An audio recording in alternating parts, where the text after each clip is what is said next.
दोस्तों आज की वीडियो में हम बात करेंगे क्लास एट्थ की जो आपकी मैथ्स की बुक है, काफ़ी लेट आई है, आ गई है, ठीक है। तो उसका जो चैप्टर फर्स्ट है, a square and a cube, तो इसका जो है पहली एक्सरसाइज को हम लोग करेंगे, सॉल्व करेंगे, और मैं कोशिश करूंगा कि आपको पूरी तरह समझ में आए, ठीक है। अब सेवन्थ में, सिक्स में आपने क्या पढ़ा है उसकी नॉलेज के हिसाब से, जैसे कि स्क्वायर की बात करें तो स्क्वायर आपको पता होगा, थोड़ा सा डिस्कस कर लेते हैं। जैसे वन है तो वन का स्क्वायर अगर बात करें तो हम कैसे निकालते हैं, वन इंटू वन। अगर स्क्वायर है तो वन का दो बार गुणा कर देंगे या मल्टीप्लाई कर देंगे तो वन आ जाएगा। जैसे कि अगर हम टू का स्क्वायर की बात करें तो टू का स्क्वायर आपका होता है, टू का स्क्वायर इस तरह से लिख सकते हैं, टू का टू से मल्टीप्लाई कर देंगे, मतलब दो का दो से मल्टीप्लाई करेंगे तो टू टू ज़ा फोर आ जाएगा। इसी तरह अगर थ्री का होगा तो थ्री थ्री ज़ा नाइन आ जाएगा। और अगर फाइव का बात करें तो फाइव का स्क्वायर हम कैसे निकालेंगे, फाइव इंटू फाइव, मतलब जिसका स्क्वायर निकालना है उसी में उस नंबर का मल्टीप्लाई कर देंगे तो ये आ जाएगा 25। उम्मीद करता हूँ इतना तो पता ही होगा। अब क्यूब की अगर हम बात करें तो क्यूब जो है, क्यूब में हम क्या करते हैं, जैसे टू का क्यूब निकालना है तो पावर थ्री हम डिनोट करते हैं इस तरह से। तो क्या करेंगे, टू का स्क्वायर क्यूब निकालने के लिए हम टू इंटू टू और इंटू टू, ठीक है, तो थ्री टाइम्स उसी नंबर को हम उसी नंबर से मल्टीप्लाई कर देते हैं। अगर टू का हमें निकालना है क्यूब तो हम टू को तीन बार उसी से मल्टीप्लाई करेंगे तो टू टू ज़ा फोर, फोर टू ज़ा एट, तो टू का क्यूब जो होता है वो एट होता है। तो उम्मीद करता हूँ कि ये चीज़ आपको पता होगी, मैं ऐसे ही जनरल बताए दे रहा हूँ।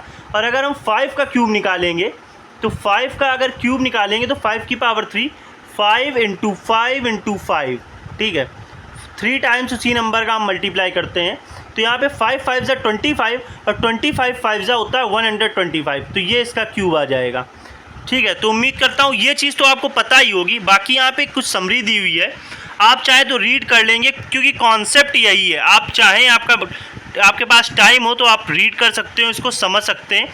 जैसे भी यहाँ पे देख लीजिए, वन का स्क्वायर इन्होंने यहाँ पे वन का फैक्टर निकाला है, ठीक है, इस तरह से। तो ये चीज़ें आपको जो है पढ़नी चाहिए मेरे ख्याल से।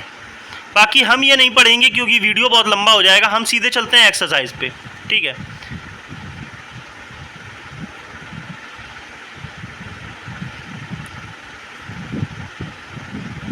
ये आ गई। तो अगर फर्स्ट क्वेश्चन की बात करें तो फर्स्ट क्वेश्चन है आपका, which of the following numbers are not perfect square. अब देख लीजिए परफेक्ट स्क्वायर क्या होता है, ठीक है। जैसे कि अगर मैंने 9 लिख दिया, ठीक है, 9 लिख दिया, तो ये परफेक्ट स्क्वायर है या नहीं है ये जानने के लिए हमें क्या करना पड़ता है, 9 का एलसीएम लेंगे, ठीक है, एलसीएम लेंगे 9 का। जैसे कि 9 2 से डिविजिबल नहीं है, 3 से डिविजिबल है। उम्मीद करता हूँ डिविजिबिलिटी रूल आपको पता होंगे क्योंकि क्लास 6 7th में ये थे, क्लास 6 में था। तो क्या चीज़ें नहीं आती हैं, क्या आती हैं आपको, तो वो आप कमेंट में बता सकते हो, ठीक है।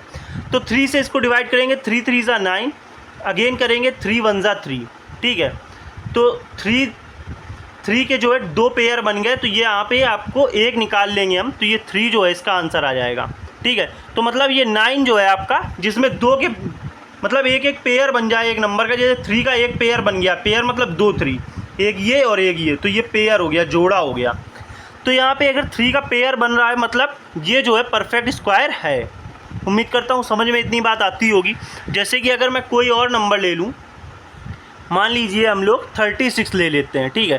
तो 36 के अगर हम फैक्टर करेंगे, ठीक है, इसको फैक्टर करना भी बोलते हैं, एलसीएम लेना है सीधे, और हम 2 से डिवाइड करेंगे तो यहाँ पे कितना आ जाएगा, यहाँ पे आ जाएगा 2 1 ज़ा 2 और 2 8 ज़ा 16, फिर 2 से तो 9 आ जाएगा। अब 9 जो है 3 से डिविजिबल है, 2 से नहीं डिविजिबल, तो 3 3 ज़ा 9 और 3 1 ज़ा 3। तो यहाँ 2 का एक पेयर बन गया, एक 3 का पेयर बन गया, दोनों से हम एक एक निकालेंगे, यहाँ से 2 ले लेंगे और यहाँ से 3 लेंगे, तो 2 3 ज़ा 6। तो 6 का आपको पता है 6 का स्क्वायर होता है 36, तो ये 36 क्या है आपका परफेक्ट स्क्वायर है, ठीक है। अगर यहीं पे 37 हो जाएगा तो ये पेयर जिसके ना बने वो आपका परफेक्ट स्क्वायर नहीं है। तो यहाँ पे एक सिंपल सा आपका जो मैंने पूरा ऊपर जो पढ़ा हुआ है, ये जो ऊपर चीज़ें दी गई हैं आपका कॉन्सेप्ट, उसमें एक चीज़ दी गई है वो आपको नोट डाउन कर लेनी चाहिए, मैं बता देता हूँ।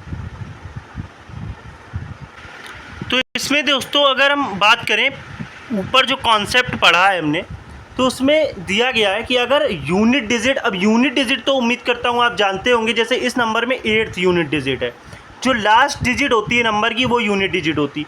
तो यूनिट डिजिट अगर 2 है तो वो जो है परफेक्ट स्क्वायर नहीं हो सकता, ठीक है, वो किसी नंबर का स्क्वायर नहीं हो सकता, कैन नॉट बी स्क्वायर। अगर यूनिट डिजिट में 8 आता है तो वो नंबर भी चाहे जितना बड़ा हो, जितनी बड़ी संख्या का हो, चाहे जितनी डिजिट्स हो उसमें, अगर यूनिट डिजिट 8 है तो वो भी स्क्वायर नहीं हो सकता। अगर यूनिट डिजिट 7 होगा तो ये भी क्या है आपका परफेक्ट स्क्वायर नहीं हो सकता। अब इस क्वेश्चन में बात करें तो पहला नंबर आपका जो है वो 2032 है, ठीक है। तो यहाँ से आपको पता चलता है कि यूनिट डिजिट 2 है, जहाँ पे यूनिट डिजिट 2 है अगर, तो ये आपका परफेक्ट स्क्वायर नहीं है, तो इसको हमने क्रॉस कर दिया, ठीक है, क्योंकि ये ऑप्शनल क्वेश्चन है। Which of the following numbers are not perfect square, कौन सा इन चारों में नंबर परफेक्ट स्क्वायर नहीं है, ठीक है।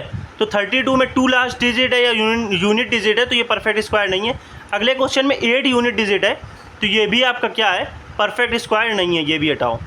अगला 7 है, 7 भी आपका जो है परफेक्ट स्क्वायर नहीं होता है। जिस नंबर में लास्ट में 7 आएगा वो परफेक्ट स्क्वायर नहीं हो सकता है। जो 9 इसमें लास्ट में आएगा वो परफेक्ट स्क्वायर हो सकता है, ठीक है, हो सकता है, तो किसी ना किसी का है, फिर भी हम चेक कर लेंगे। वैसे तो यहीं पे आंसर हमारा सही हो जाता है, ये 4 गलत हो गए हैं, तो ये आंसर हमारा हो जाना चाहिए, लेकिन फिर भी आप क्या करोगे, अब अगर मैं ये सॉल्व करूँगा तो काफ़ी टाइम 1089, ठीक है, ये आपको जो है सॉल्व कर लेना है, फैक्टर निकाल लेने हैं। अगर 2 के पेयर बन रहे हैं तो आपका जो है परफेक्ट स्क्वायर बन जाएगा। जैसे कि अगर लास्ट में 9 है तो ये 2 से डिविजिबल नहीं है, 3 से देख लेते हैं, 3 से क्या करते हैं ऐड कर देते हैं, 8 और 1 9, ठीक है, और 9 9 18, तो इसका सम अगर कर रहे हैं तो 18 आ रहा है। तो अब क्या करेंगे हम लोग, 3 से इसको डिवाइड करेंगे, 3 9 जा, ओ सॉरी 3 3 जा 9, ठीक है, 3 3 जा 9 और 1 बच गया, तो ये 18 हो गया, तो हो जाएगा आपका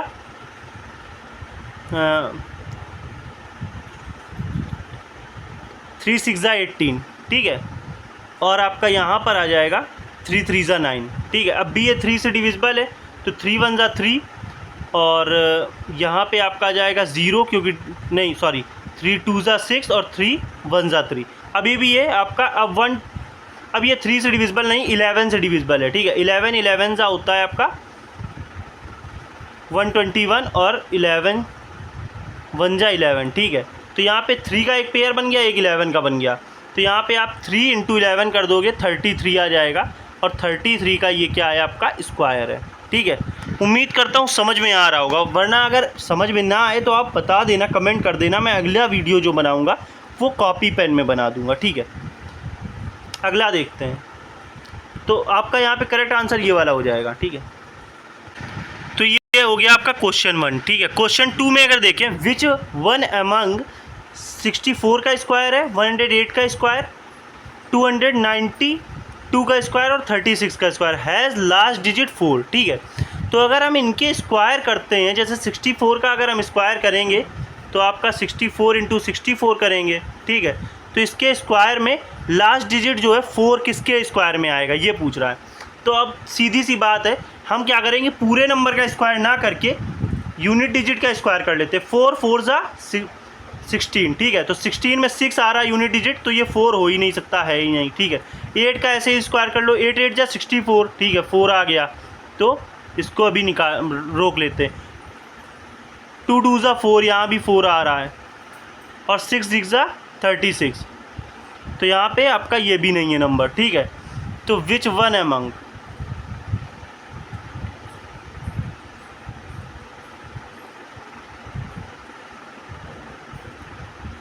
ठीक है, लेकिन यहाँ पे हाँ,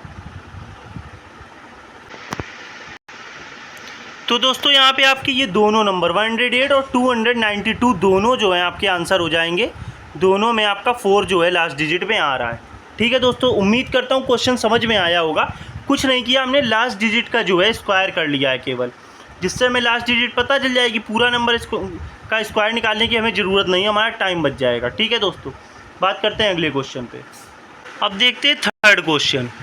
थर्ड क्वेश्चन में अगर हम बात करें तो लिखा है गिवन 125 का स्क्वायर आपको ये दिया गया है, ठीक है।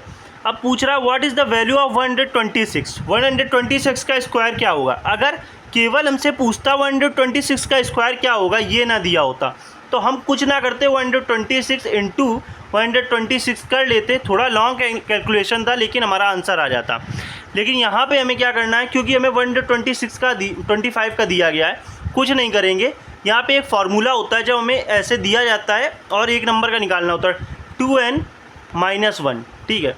तो 2 इंटू n आपका जो हो जाएगा 1/26 और -1, 1/26 का 2 से मल्टीप्लाई करेंगे तो यहाँ पे आ जाएगा आपका 252 -1, तो 252 -1 आपका क्या आ जाएगा 251, ठीक है।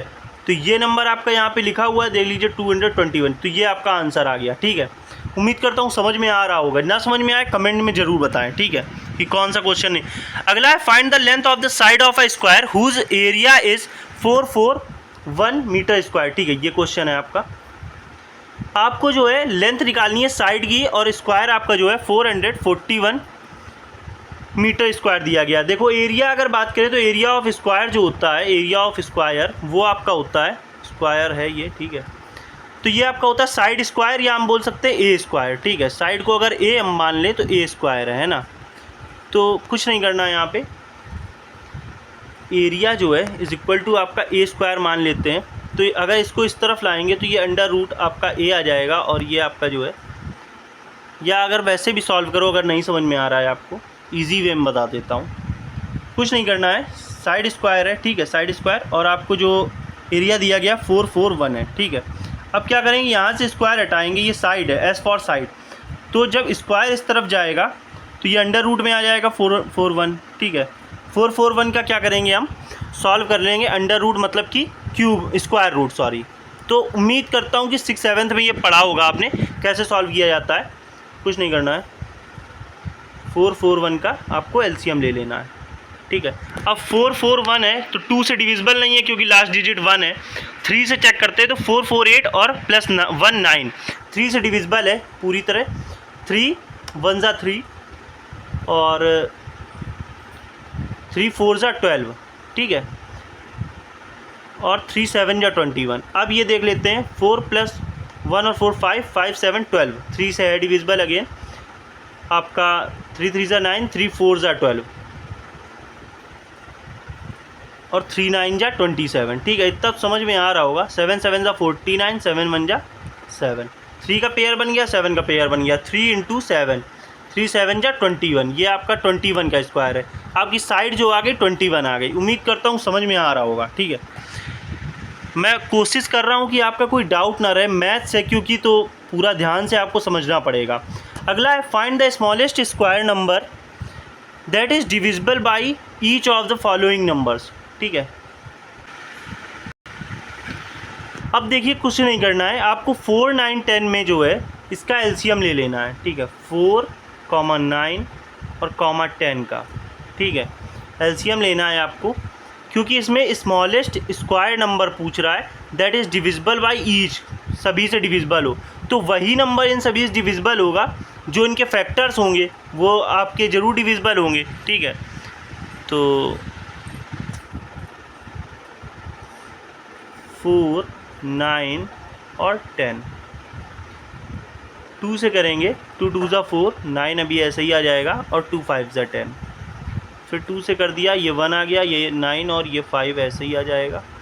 फिर आपका 3 से करेंगे तो 3 3 ज़ा 9 और आपका ये 5 आ जाएगा, फिर 3 1 ज़ा 3 और यहाँ पे आपको 5 आ जाएगा, ठीक है, 5 और यहाँ 1, ठीक है। अब ये देखिए 2 का यहाँ 2 के पेयर बन गया, 3 का पेयर बन गया, लेकिन 5 का पेयर नहीं बना। 5 का पेयर नहीं बना है तो हमें क्या करना है, 5 का ही इसमें मल्टीप्लाई कराना है। तो देख लीजिए 2 2 ज़ा 4, 4 3 ज़ा 12, 12 3 ज़ा 36 और 36 5 ज़ा।